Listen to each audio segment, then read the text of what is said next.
अच्छा खेलता होगा तो मैं आपके न्यूज़ चैनल पे आके कहता हूँ कि भाई मैं फंडिंग करूँगा पूरी, मैं अपने दिल से सहयोग करूँगा। अच्छा ऊपर जाना चाहिए, हमारे बहादुर का नाम उठना चाहिए जी। तो बचपन से मैंने अपने दादाजी को देखा, पिताजी को देखा, मतलब हमारे परिवार में कभी पद का लोभ लालच कभी भी नहीं रहा है कि जो इज्जत जो मान सम्मान मेरे पिताजी ने, मेरे दादाजी ने, मेरे परदादाजी ने, सबने जो कमाया, शायद आज उसी का फल है कि लोग इतना प्रेम, मतलब लोग छाती के लगा लेते हैं।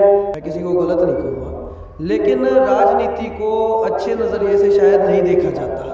आज के दिन कोई माँ बाप नहीं देखता, ये सोचता है कि राजनीति एक दलदल मानते हैं राजनीति को। राजनीति में उसको गलत नज़रिए से देखा जाता है, उसको गिराने हर साजिश रची जाती है। हमें राजनीति में जितने मोस्ट ऑफ द लोग होंगे, देखो पत्रकार महोदय आपने भी देखा होगा, हर आदमी यूँ सोचता है पैसा कमा ले कि वहाँ से भी ले ले, वहाँ से भी ले ले, तो ये चीज़ थी। नमस्कार, जय हिंद, वंदे मातरम साथियों। मैं सचिन गुप्ता वीओबी न्यूज़ से आज हमारे खास प्रोग्राम वीओबी न्यूज़ पे हमारे चैनल पे आए हैं कार्तिक राठी नंबरदार जी। आज इनसे जानेंगे इनका सफ़र क्या है, क्या करना चाहते हैं, राजनीति में इन्होंने कदम रखा है और इनकी काफ़ी चर्चाएं भी होती रहती हैं। जाना माना चेहरा है, जाने माने परिवार से हैं कार्तिक राठी नंबरदार जी, और इनके बाबूजी भी हैं जो इनके दादा रहे हैं श्री मांगे राम नंबरदार जी, उन्हीं के पुत्र हैं। तो जानते हैं। सबसे पहले भाई साहब आपको हमारे चैनल पे स्वागत है और राम राम है। जय श्री राम जी, बहुत बहुत नमस्कार आपको। और हम ये जानेंगे सबसे पहले कि आपका करियर राजनीति में किस तरह से शुरुआत हुई है आपकी। मेरा गुप्ता जी करियर राजनीति में, मैं जब छोटा था, मेरी आयु होगी 10-12 वर्ष की आयु थी मेरी, तो मैं अपने दादाजी की सेवा करा करता जब उनका लास्ट समय था। तो बचपन से मैंने अपने दादाजी को देखा, पिताजी को देखा, मतलब हमारे परिवार में कभी पद का लोभ लालच कभी भी नहीं रहा। जो सही मायने में चीज़ रही है, सिर्फ एक ही इच्छा रही है हमारे परिवार में कि लोगों की सेवा करें, बहादुरगढ़ को चमकाएं, हमारा बहादुरगढ़ उस स्तर पर पहुँचे जैसे आज गुड़गांव पहुँचा हुआ है, कि हमारे बहादुरगढ़ का मतलब स्तर उठे, कि हमारा बहादुरगढ़ जाना माना एक शहर बने कि हाँ बहादुरगढ़ भी हरियाणा में कोई जगह है, गेटवे ऑफ हरियाणा बहादुरगढ़ कहलाता है। तो बहादुरगढ़ में तरक्की होनी चाहिए, बहादुरगढ़ के लोग खुशहाल होने चाहिए। बहुत बढ़िया। और जो ये नंबरदार शब्द है आपके जो पीछे नाम के पीछे जुड़ता है नंबरदार शब्द, उसका महत्व क्या है और वो कैसे जुड़ा आपके नाम के पीछे। मेरे परदादाजी चौधरी दरियाव सिंह नंबरदार जी पुराने समय में भाई चौधराहट रही, अच्छाई रही, लोगों की सेवा करते आए। मेरे दादाजी से नहीं, मेरे परदादाजी से, उनके पिताजी से, बहुत शुरू से ही मेरे पूरा परिवार लोगों की सेवा में समर्पित रहा है हमेशा से ही। मेरे दादाजी चौधरी दरियाव सिंह नंबरदार जी थे, वो भी नंबरदार थे, लोगों के लिए कार्य करते आए, लोगों के लिए जो भी उनसे बन पाया उस समय पे, जो भी नंबरदार जी की भूमिका हुआ करती उसे बखूबी निभाया करते। फिर बड़े नंबरदार साहब थे मांगे राम नंबरदार जी चौधरी, तो उन्होंने अपने कार्यकाल में मंत्री बने, विधायक रहे, उन्होंने लोगों की सेवा करी, वो नंबरदार रहे। आज मेरे पिताजी सतीश चौधरी सतीश जी, वो भी नंबरदार हैं। तो उन्हीं की भूमिका से एक उनका यूँ मान के कि उन्होंने सेवा करी तो आगे मैं भी लोगों की सेवा करूँगा, तो उसी हक से मैं नंबरदार अपने नाम के पीछे लगाता हूँ, बड़े गर्व में तरीके से उसको इस्तेमाल करता हूँ। जब आप कहीं जाते हैं, जैसे जनता के बीच जाते हैं, कहीं गांव में जाते हैं, शहर में जाते, लोगों से मिलते हैं, उनसे मिलकर कैसा लगता है और वो लोग आपके बारे में क्या सोचते हैं। देखो जी, सोच तो वो लोग जानते हैं कि देखो लोग मेरे बारे में क्या सोचते हैं वो तो मैं अंदर की नहीं बता सकता, लेकिन जितना मैं महसूस करता हूँ या फिर जब मैं लोगों से मिलता हूँ, कोई पद नहीं, कोई प्रतिष्ठा नहीं, कुछ भी नहीं है। हम तो साधारण से व्यक्ति हैं, हम तो लोगों के बीच में जाते हैं, हाथ जोड़ के कोई निमंत्रण भेज दे है तो हम तो वो हरियाणा के वे लोग हैं कि कोई निमंत्रण भेज दे तो चले जाए, हाजिरी लगान, सबसे मान सम्मान से मिलते हैं। लेकिन एक चीज़ बड़ी अच्छी मेरे को महसूस होती है कि जो इज़्ज़त जो मान सम्मान मेरे पिताजी ने, मेरे दादाजी ने, मेरे परदादाजी ने, सबने जो कमाया, शायद आज उसी का फल है कि लोग इतना प्रेम, मतलब लोग छाती के लगा लेते हैं कि कोई तो हाथ जोड़ के दूर तक राम राम करा कर, लोग हमने तो छाती तो लगा लिया गामा के, यूँ कह के कि हाँ भाई हमारा अपना कोई आया है, कि उस परिवार का बच्चा है जिस परिवार ने इस बहादुरगढ़ के लिए सच में अपना खून पसीना बहाया है। जो इस तरह की जो मान प्रतिष्ठा है आपको मिलती है गांव में लोगों से, वो इस तरह से कितनी और बरकरार रहेगी आगे आपके समय में? मेरे समय में जी देखो, मेरी सोच मैं बताता हूँ, मेरा एक सपना है, पैसे से, किसी और चीज़ से, किसी चीज़ का लोभ लालच नहीं, ना पद का। लेकिन समय जो है ना, समय परिवर्तनशील है। आज का जो समय है, शायद बिना ताकत के हम लोगों के लिए भी कई बार कुछ कार्य करने में असमर्थ रहते हैं। तो वो एक बहुत बड़ा मुद्दा बन चुका है आज के दिन। और दिल में, हमारे दिल में नहीं है जी, परमात्मा की दया से समर्थ है, उस राम का दिया और सब कुछ है अपने पास, किसी चीज़ की कमी नहीं है। सिर्फ एक दिल में इच्छा है कि जो शहर, जो हल्का मेरे दादाजी ने, मेरे परदादाजी ने इतने दिल से संवारा, इतना सब कुछ इस शहर के लिए, हल्के के लिए करा, आज ये शहर मतलब बड़ा ख़राब सा दिखता है। तो बड़ा दिल में एक दुख है, गुमान है इस चीज़ का। बस एक ही इच्छा है कि ये शहर दोबारा वैसे ही चमके, कि एक माँ नहीं होती कि अपने घर को संवारती है, वो अपने बच्चों को संवारती है वो माँ। तो और जब वो बच्चे अगर थोड़ा गलत चलते हैं, या उस घर में यूँ मानो एक पापड़ी भी झड़ती है ना पेंट की, तो उस माँ के दिल में दुख होता है। तो आज वो दुख होता है कि मेरे दादा परदादा ने इतनी इज्जत से, इतने सम्मान से लोगों का सम्मान करके इस शहर को संवारा था, और आज जब इसमें थोड़ी सी भी दिक्कत आती है तो वो दिल पे ठेस लगती है कि हमारे शहर में ऐसा हुआ। आपको अभी खेल मंत्रालय में भी एक पद मिला है, वो क्या पद है और किस तरह से आपको वो मिला है? एमिनेंट पर्सन का पद है, माई युवा भारत में, मिनिस्ट्री ऑफ यूथ अफेयर्स में है जी वो। और पार्टी ने कुछ देखा होगा जी, देखो मेहनत करते लोगों की, पार्टी ने एक सम्मानित करा उस पद से कि एक ठीक समझा देना। जो भी पार्टी जिम्मेवारी लगाती है, भाजपा का समर्थन करते हैं, भाजपा जिस तरीके से जिम्मेवारी लगाती है उसे बखूबी निभाएंगे और समर्पित रहेंगे पार्टी के साथ। और आपके क्या रणनीति रहेंगे ऐसे कि भाई यूथ को और आगे बढ़ाया जाए, जो हम उम्र हैं और यंग लोग हैं उनको कैसे हम आगे बढ़ा सकते हैं? देखो, यूथ में सबसे बड़ी जो आज के दिन दिक्कत है, जो मैं मानता हूँ, एक तो जो माता पिता हैं, देखो उनकी सोच गलत नहीं है, मैं किसी को गलत नहीं कहूँगा, लेकिन राजनीति को अच्छे नज़रिए से शायद नहीं देखा जाता। आज के दिन कोई माँ बाप नहीं देखता, यूँ सोचता है कि राजनीति एक दलदल मानते हैं राजनीति को। लेकिन फिर मैं वही बात कहूँ, अगर उस दलदल में उतर के उसे साफ़ करने वाला कोई नहीं होगा तो वो दलदल बढ़ता ही चला जाएगा, कम तो नहीं होगा जी। तो मैं तो ये चाहता हूँ कि युवा साथी जितने भी राजनीति में आए, एक अच्छी मानसिकता के साथ आए कि हमें अपना शहर सुधारना है, अपने हल्के के लिए करना है, अपने लोगों के लिए करना है। इस शहर को देखो, हर युवा जब यूँ मानेगा ना कि ये शहर मेरा और मैं इस शहर का, जैसे मैं मानता हूँ एक चीज़, मैं इस शहर को अपना मान के जीता हूँ। मैं यूँ नहीं मानता कि यहाँ पे कौन मंत्री बन गया, क्या पार्षद बन गया, कोई भी हो, लेकिन ये शहर मेरा है। मैंने इस शहर में, इस मिट्टी का ऋण चुकाने का अधिकार मेरा है। इस मिट्टी के लिए अगर मैं कुछ कर पाऊँगा, अगर इस मिट्टी के लिए मर भी पाऊँगा, तो मेरे लिए बहुत बड़ी सौभाग्य वाली बात होगी कि इस मिट्टी के लिए मैं कुछ कर पाया। आप भी एक युवा हैं और युवा की सोच रखते हैं, और जो आप राजनीति देख रहे हैं और जो पहले का सत्र था राजनीति में और जो अब का है और आने वाला है यंग लोगों के लिए, यंग यूथ के लिए, उसको कैसे देखते हैं आप? देखो जी, पहले का जो स्तर था, जब मेरे दादाजी थे राजनीति में, मंत्री रहे, विधायक रहे, मेरे परदादाजी थे, नंबरदार रहे, चौधराहट कायम रखी, एक लोगों के लिए सेवा करी, वो जो समय था ना, वो बड़े अच्छे लोगों का समय था भाई साहब। वो जो समय था कि एक दूसरे से लोग चिढ़ते नहीं थे। जैसे हमारा घर था कि भाई हमारे घर पे टीवी था, फोन था, अड़ोसी पड़ोसी आ जाते, बैठ जाते घर में, मतलब वो जो था, शायद हमारी जनरेशन जो है, जो हमारा ये समय है, हम तो ये चीज़ें कभी जीवन में देख ही नहीं पाएंगे। आज के दिन तो यूँ ही नहीं पता कि साइड वाले घर में कौन है। तो आज के दिन तो जो कोई अच्छा करना चाहता है राजनीति में, उसको गलत नज़रिए से देखा जाता है, उसको गिराने की हर साजिश रची जाती है। हमें राजनीति में जितने मोस्ट ऑफ द लोग होंगे, देखो पत्रकार महोदय, आपने भी देखा होगा, हर आदमी यूँ सोचता है पैसा कमा ले, कि वहाँ से भी ले ले, वहाँ से भी ले ले। तो ये चीज़ ठीक नहीं है ना। जिन लोगों ने आप पे विश्वास जताया है, जिन्होंने अपना खून पसीना लगा के चुनाव में आपके साथ मेहनत करी है, आपके कंधे से कंधे मिला के जो लोग चले, तो उन लोगों के कार्य अगर नहीं होंगे तो क्या दुख पहुंचेगा, और उस शहर के ऊपर क्या बीतती होगी जब एक उम्मीद से शहर एक विधायक बनाता है, मंत्री बनाता है, पार्षद बनाता है, चेयरमैन बनाता है, जब उनके काम नहीं होंगे तो वो दुख तो मानेंगे ही। तो लेकिन मैं ये मानता हूँ कि अगर हमारे लोगों ने कभी मौका दिया, बनाया, खैर जितना आज बन पाता है आज भी करते हैं, कोई पद का कोई यूँ लालच नहीं है कि हमने कोई, हमारे तो काम परमात्मा इधर आज भी लिखने लग रहे हैं, हमारे तो राम की मेहर है उस श्री राम की कि आज भी चल रहा है। लेकिन अपने शहर के लिए एक तमन्ना है कि अपने शहर को दुगनी चौगनी 6 गुना 8 गुना 10 गुना स्पीड से उभारे और उस स्तर पे लेके जाए कि इस बहादुरगढ़ का नाम हो, कि बहादुरगढ़ हरियाणा में जाना जाए जैसे गुड़गांव जाना जाता है।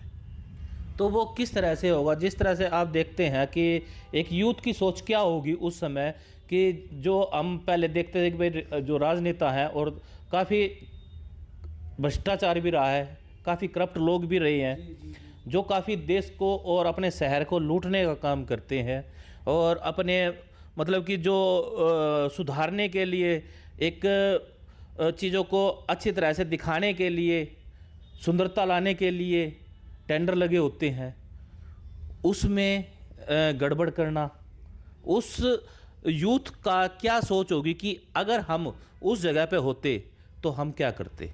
देखो, इस विषय में मैं आपको एक बात बताना चाहूँगा। आज के दिन हमारे भाजपा के चेयरपर्सन हैं बहादुरगढ़ हरियाणा से। देखो, जो एक शुरू में गंद मचा हुआ था, लोग नहीं कर रहे थे, वो आज प्रयास कर रहे हैं, समर्पित है अपने शहर के लिए, बहुत बढ़िया काम कर रहे हैं, मैं सराहना करना चाहूँगा। लेकिन एक दिन में देखो बदलाव नहीं आता, और एक संपूर्ण ताकत होने के बाद जब कार्य होता है, जब उसका अलग मज़ा होता है। जब एक ताकत के, एक चौधरी के ऊपर 4 और बोलने वाले होते हैं, तो वो इंसान भी परेशान होता है।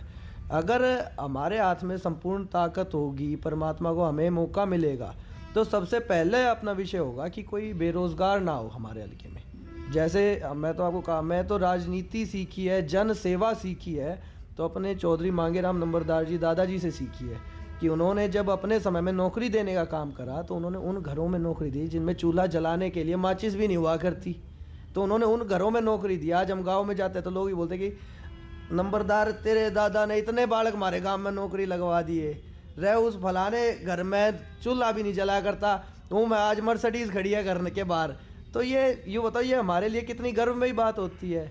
तो मैं चाहता हूँ कि बेरोज़गारी जो है ना, वो जड़ से ख़त्म हो हमारे शहर की, बहादुरगढ़ की, कि शहर में बेरोज़गारी ना हो। दूसरा, एक बहादुरगढ़ जो है ना, कि मतलब जैसे गेटवे ऑफ हरियाणा कहलाता है, एक मतलब MNCs आए, मल्टीनेशनल कंपनीज़ आए, आज कनेक्टिविटी बहादुरगढ़ की, मैं कहता हूँ कि सबसे अच्छी जो कनेक्टिविटी है वो बहादुरगढ़ शहर की है। कि गुड़गांव जाना है तो आप 20-25 मिनट में गुड़गांव पहुंच गए, चंडीगढ़ जाना है तो KMP पकड़ा 2.5-3 घंटे में आप चंडीगढ़ पहुंच गए, यहाँ से D152 पकड़ा, रोहतक जाना है, मतलब बहुत ही प्यारी कनेक्टिविटी है। दिल्ली अगर जाम थोड़ा सा, अगर ये रोड ठीक हो तो यूँ मानो यहाँ से अगर हम दिल्ली जाए तो दिल्ली का 20 मिनट का रास्ता है सारा, दिल्ली में हमसे दूर नहीं है। तो इतनी अच्छी कनेक्टिविटी होने के बाद फैक्ट्रीज़ वगैरह, चलो फैक्ट्री आज भी एशिया में फुटवेयर सेक्टर में बहादुरगढ़ नंबर 1 पे है, जितना मेरे ज्ञात में है ये चीज़। लेकिन फिर भी मैं ये चाहता हूँ MNCs आए, लोग आए, कंपनी खुले, मल्टीनेशनल कंपनीज खुले, लोगों को रोज़गार मिलेगा, सोच में बदलाव आएगा, नए लोग आएंगे। तो इस तरीके से बहादुरगढ़ का विकास मैं अपने मन में एक धारणा बना के चलता हूँ। बहुत बढ़िया। ये यंग यूथ की एक आवाज़ है और यंग लोगों की सोच है, एक यंग नेता की सोच है कि एक बहादुरगढ़, एक शहर कैसा होना चाहिए जनता के लिए। और आज अभी जैसे हम देख रहे हैं, आप भी देख रहे हैं, पोल्यूशन का स्तर ज़्यादा बढ़ता जा रहा है जी।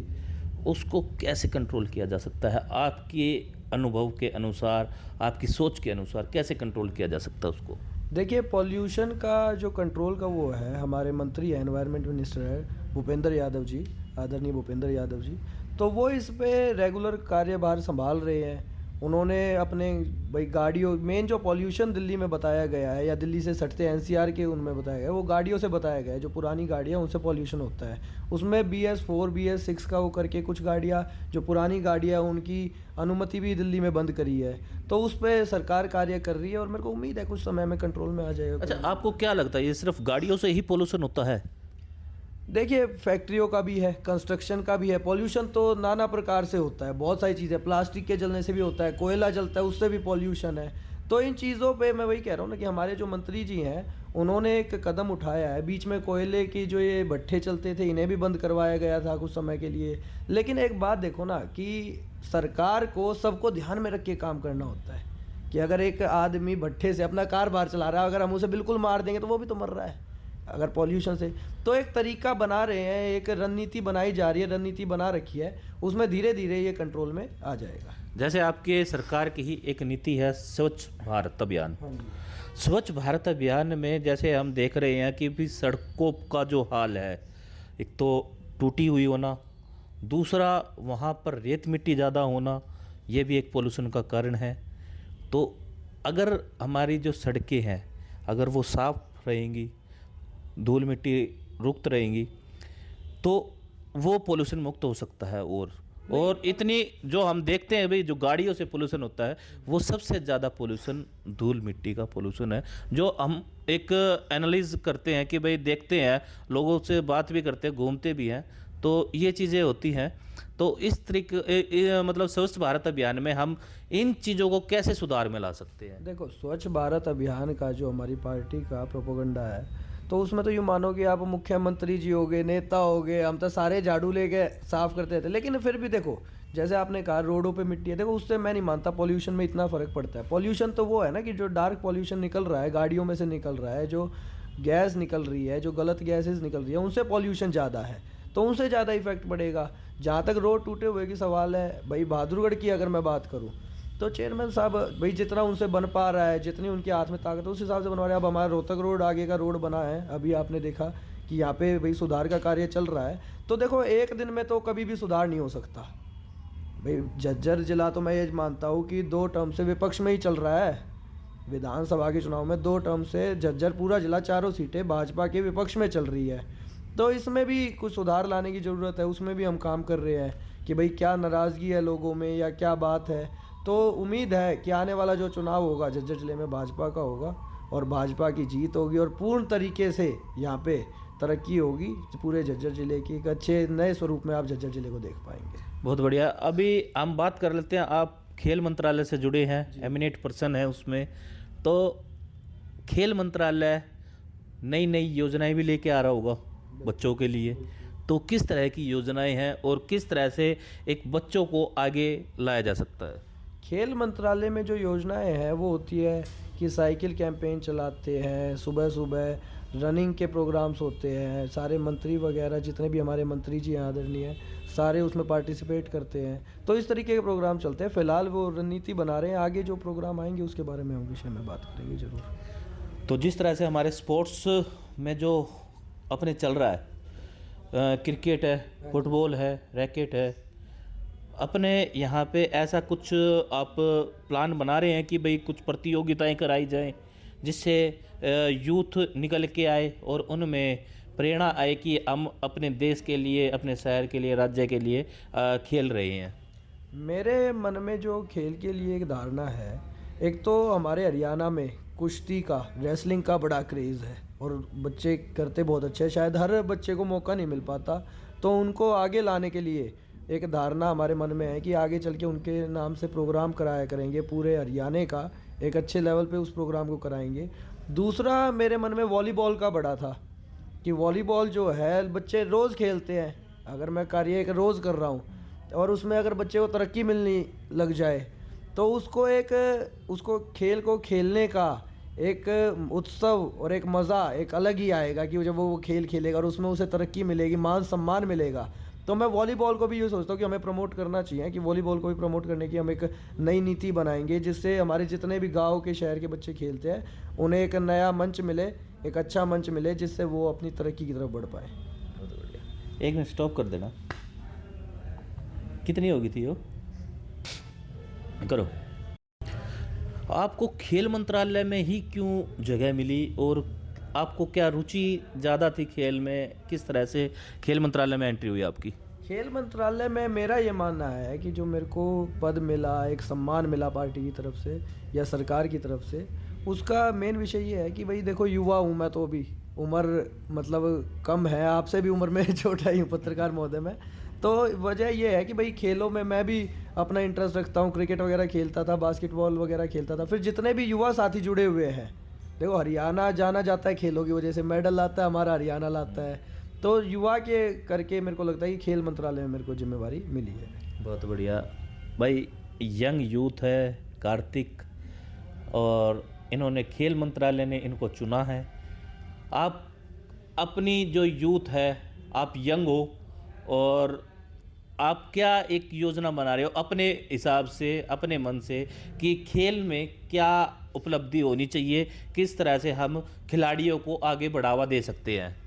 खिलाड़ियों को बढ़ावा देने के लिए सबसे बड़ी मेरी धारणा है कि जो जो बच्चे अच्छा खेलते हैं, रेसलिंग करते हैं, किसी भी खेल में अगर कोई अच्छा खेल रहा है, देखो आज के दिन जेवलिन थ्रो है, जो इंसान अपने खेल में अच्छा है उसको सरकार, मोदी जी, अमित शाह जी, जो हमारा केंद्र का नेतृत्व है वो उनको सम्मान देता है, मौका देता है। लेकिन अगर जो बच्चा अच्छा है उसे, जो बच्चा उसमें मेहनत कर रहा है, अगर कोई बास्केटबॉल में अच्छा है तो उसे बास्केटबॉल में मौका मिलना चाहिए, कोई क्रिकेट में अच्छा है तो उसे उसमें मौका मिलना चाहिए। तो जो जो उपलब्धियां उन्हें चाहिए, तो मेरा ये मानना है कि हम एक अपना संगठन बनाकर और उनको जो जो उपलब्धियों की उन्हें ज़रूरत हो उन्हें तक पहुंचाई जाए, ताकि वो अपने खेल में और अपना ध्यान लगाएं।